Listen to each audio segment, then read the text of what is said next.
So I really have zero interest in upgrading and purchasing the Centipede Atari Legacy Cabinet from Arcade1Up that's coming out this year. I'm going to stick with the Tempest Legacy Cabinet that I picked up last year, even though we're kind of stuck using the stock Arcade1Up spinner. Unfortunately, I've been working with Glenn the last couple of months due to changes in pins, protocols, and other things that might be blocked on Arcade1Up's end.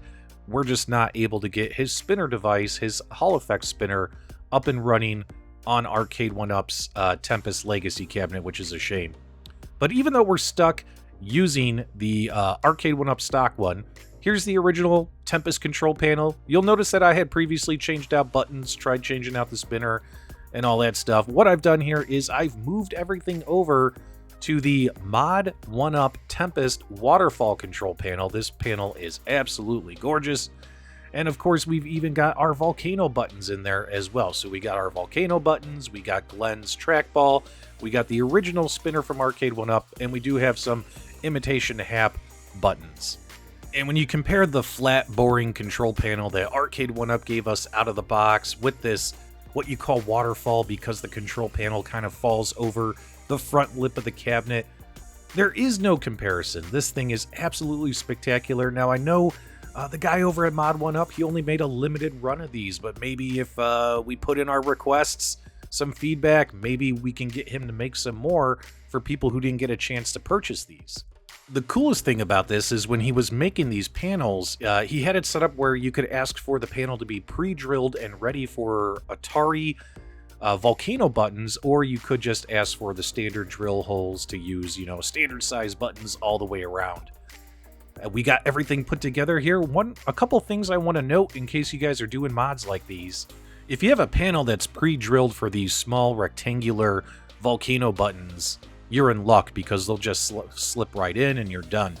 But if you wanted to use like your standard size control panel, let's just say you're not getting you want to just put Volcano buttons in your stock control panel in the stock button holes, you'll need a little adapter like this. This is 3D printed from Laramie Griffith from Retro 530. I'll leave a link below. That way you don't have to get a new panel if you don't want to. Now, because this isn't like a competition fighting game type cabinet, I'm really only competing against myself. Putting in premium buttons wasn't really something I was interested in doing, but I definitely wanted to have better buttons than what Arcade1Up gave us. So I got some Hap-style imitation buttons from DIY Retro Arcade, as well as some basic, generic micro switches. They're cheap, and they're better than what Arcade1Up does. Now keep in mind when it comes to your Volcano buttons, I have the smaller gauge. I think it's the 110 gauge. So when it comes to wiring, I just simply use the wires that come stock with the stock buttons. I just reuse those because they have the appropriate adapters. When it comes to the larger size buttons, we're obviously using new buttons and connectors from DIY Retro Arcade that fit the larger gauge on the micro switches, the 187 gauge. Sure enough, these do light up, of course, your Volcano buttons. Those two silver prongs on that side are for the LEDs. And what's nice is we got a cool little adapter cable.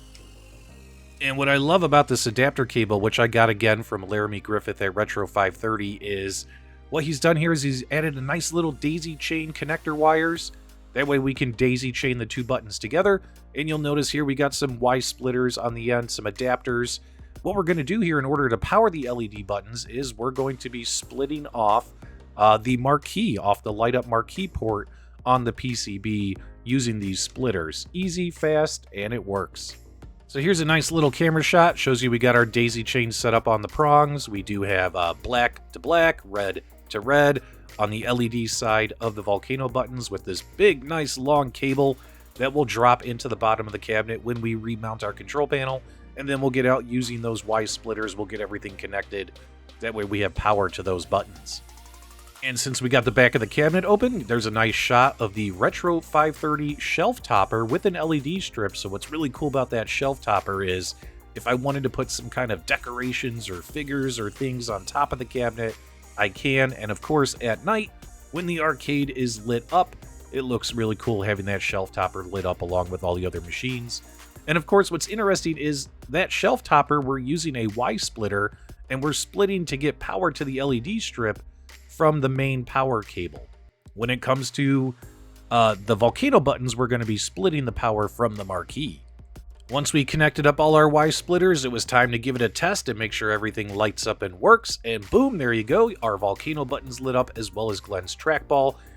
Now, due to the auto dimming features on this camera, the light might look orange, but I guarantee you the light of the trackball as well as the buttons is a nice fire engine red, and it looks really, really good, so my apologies, the camera doesn't pick it up as good as it can be. And as you can see, that control panel looks so sexy on this machine. It's absolutely gorgeous. But we are not done with our upgrades yet. We gotta do something about this washed out marquee. So this Tempest marquee that's stock from Arcade1Up, it's got great artwork on it. You know, it's okay, you can live with it, but then again, I want it to look fantastic. So what we're gonna do here is we're going to take off this sticker graphic that's on the original stock marquee. We're gonna heat it up with a hairdryer so it gets nice and hot. The adhesive gets really loose, and then we're going to start peeling from the corner, and we're going to get this thing off of here, because what we're going to do is we're going to install Joe Sabo's slip-on marquee, which is the easiest marquee mod you're going to do. Once you heat up that marquee with that hairdryer, you can easily start peeling from the corner and pulling from the sides and get this marquee and get it removed off of the cabinet. And it's so simple. I've never done this before. I've never just pulled and gotten one of their original marquees off. I've always done full marquee replacements. But this is so quick. This whole process took me less than 5 minutes. Once that graphic marquee is gone, there might be some adhesive left over on the stock marquee still installed in the Arcade1Up cabinet. So just using a combination of a rag, some rubbing alcohol from the downstairs medicine cabinet, some elbow grease, we're able to wipe this thing off and get all that nasty residue off of there. This thing is smooth. After that, we're going to go ahead and let it dry before we apply Joe's new marquee. Now here is Sabo's new slip-on marquee. It does have protective film on both sides, and of course the adhesive is on the back. Always good to line it up. Make sure it's going to fit in there nice and easily, and that you got a good cut. No cutting errors. Everything's going to look great once you get it installed. So now all we have to do is peel off the brown paper backing. And because this is a piece of reverse printed acrylic, with the marquee on there, it's nice and thick. You don't have to worry about bubbles or using a squeegee. You just go ahead and line everything up nice and neat, and then press it down and smooth everything out, and then peel off the front layer of film, and you're done. You have the marquee mounted. All right, so I got everything powered on. Let's take a look and see how everything looks. This is our Retro 530 shelf topper. This thing is super cool. Now I need to find something really cool to stick on top of this arcade machine for a decoration. The new slip-on or stick-on marquee from Sabo's Arcades looks fantastic. Way better than the stock Arcade1Up marquee. It's not washed out. It's perfectly lit. And it was so easy to do. A 5-minute installation and it was done. And then, of course, we have our Volcano buttons. We have our trackball. We have a new, kind of generic Hap-style buttons, but they're better than the stock controls. We still have the stock spinner, but we'll learn to live with it because it's honestly not that bad. The last thing I need to do here is install a coin door, so I'm going to go ahead and order one, and we're going to get a coin door on this Legacy cabinet, and then it'll be perfect, in my opinion. Okay, I know this is going to sound totally cheesy, but when you're on your Tempest Legacy cabinet, and you press the A button to launch a game, and then you press the Volcano button to start a game, and then you have to use the Volcano button to go ahead and insert your quarter. Let's go ahead and press it. Look at that, at the top left or top right, credit's been inserted. Press it again to start the game. You gotta admit, man, those Volcano buttons are so cute. Totally cool, fun mods for this Legacy cabinet. All we need to do is add a coin door and we'll be done. But I couldn't help myself. I wanted to make the video today instead of waiting. Let me know what you guys think. Leave me your thoughts, feedback, reactions below. If you enjoyed the video, give me a thumbs up on the way out. And as always, my dudes, thank you for subscribing.